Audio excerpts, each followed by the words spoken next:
വളരെ എളുപ്പത്തിൽ ഗോതമ്പ് പൊടി കൊണ്ട് നല്ല സോഫ്റ്റ് ആയിട്ടുള്ള പുട്ട് തയ്യാറാക്കി എടുക്കാനായിട്ട് ആദ്യം തന്നെ നമുക്ക് ആവശ്യമുള്ള ഗോതമ്പ് പൊടി ഇതുപോലെ ഒരു പാത്രത്തിലിട്ട് ചെറുതായിട്ടൊന്ന് ഫ്രൈ ചെയ്തെടുക്കാം. നമ്മൾ അരിപ്പൊടിയൊക്കെ പുട്ടിൻ്റെ ഭാഗത്തിന് വറുത്തെടുക്കുന്നത് പോലെ ഒന്ന് വറുത്തെടുക്കാം.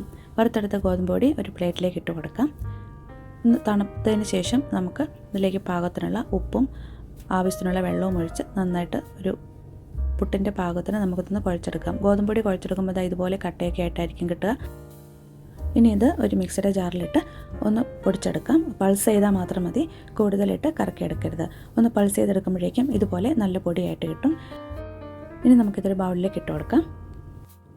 എളുപ്പത്തിൽ പുട്ട് തയ്യാറാക്കിയെടുക്കാനായിട്ട് നമ്മൾ കുറ്റിയിൽ ഓരോന്നിട്ട് പുഴുങ്ങിയെടുക്കുന്നതിന് പകരം ഇതുപോലെ ചെറിയ ബൗളോ ഗ്ലാസ്സോ ഏതെങ്കിലും എടുത്ത് അതിലേക്ക് ഒരല്പം തേങ്ങ ചെറുകിയതിട്ട് കൊടുത്ത് അതിൻ്റെ മുകളിലേക്ക് പൊടിയും ഇട്ട് കൊടുത്ത് നമ്മൾ സാധാരണ ചെയ്യാറുള്ളത് പോലെ മുകളിലും ഒരല്പം തേങ്ങയും കൂടി ഇട്ട് നമുക്ക് ഇത് ആവിയിൽ വേവിച്ചെടുക്കാം.